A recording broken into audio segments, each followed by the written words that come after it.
Something interesting happens when someone can't hold eye contact with you. Before they've said a single word about themselves, before you know anything real about them, a judgment has already formed. Shifty, nervous, something to hide.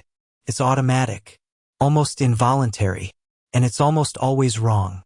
Because what psychology has quietly uncovered about people who struggle with eye contact will completely change the way you see them. We live in a culture that treats eye contact like a character test. Look someone in the eye when you speak. Hold the gaze. Don't look away first. From childhood, the message gets wired in. Confidence looks a certain way and it looks directly at you. The person who looks away is the nervous one, the insecure one, the one with something to hide. But researchers at Kyoto University ran an experiment that quietly complicated all of that. They asked participants to maintain eye contact with a face on a screen while simultaneously completing cognitive tasks. Word retrieval, problem solving, real-time mental processing. What they found: sustained eye contact measurably impairs the brain's ability to think. Not slightly, significantly. The harder the mental task, the more eye contact costs the brain. Which means the person in the room who looks away while answering a difficult question might not be avoiding you. They might be thinking more carefully than anyone who held your gaze. But that's only the beginning of what's actually happening inside them. Here's what almost never gets discussed. Eye contact isn't neutral. For most people, holding someone's gaze is simply a social habit, something the nervous system learned early and performs automatically without much friction. But for certain people, sustained eye contact, particularly with someone emotionally significant or in a high-stakes social moment, triggers a measurable activation in the amygdala, the brain's threat detection system, not metaphorically, physically.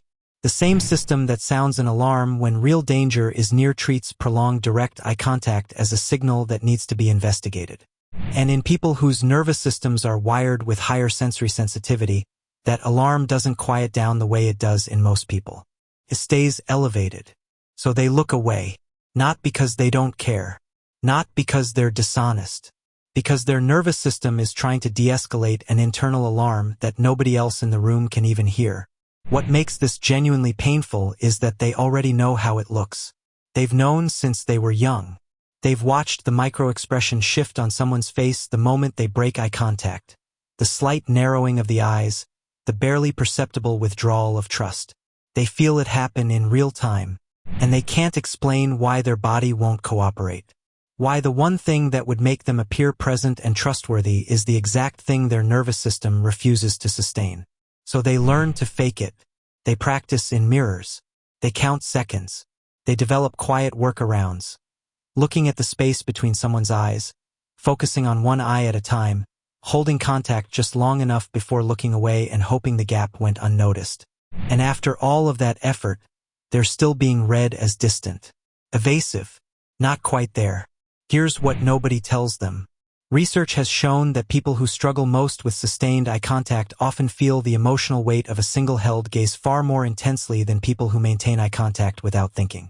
For them, true eye contact doesn't arrive as neutral social exchange. It arrives as something overwhelming, an exposure that goes all the way down. A connection so complete that sustaining it takes something out of them. They aren't disconnected from the people around them. In many cases, they're more connected than anyone in the room knows. They just experience that connection at a depth most people never reach, and at a cost most people never see. There's a different way to understand what's happening here. Most people process a conversation by reading the room, tracking the other person's face, catching visual cues in real time, staying tuned to the external signals moving between them. But people who avoid eye contact tend to process differently. Their richest information doesn't come from your face. It comes from what happens inside them in response to your words. They're not looking away because they've stopped listening. They're looking away because they're listening in a way that requires them to turn inward rather than outward, to feel what you're saying rather than watch it.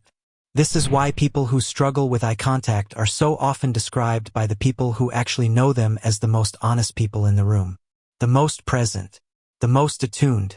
Because when they do hold your gaze, when they choose to sustain eye contact even though it costs them, it isn't a social habit. It isn't automatic. It's a decision. And the people closest to them understand exactly what that means. People who can't hold eye contact have spent years quietly apologizing for something they couldn't explain. Told to practice it. Told it makes them seem untrustworthy. Told that something about the way they show up needs to be fixed. But now you know what's underneath. Drop a comment. Do you struggle with eye contact? And has someone ever misread you because of it? Because I think a lot of people watching this know exactly what this video is describing. They just never had the language for it until now. Subscribe, there's more where this came from.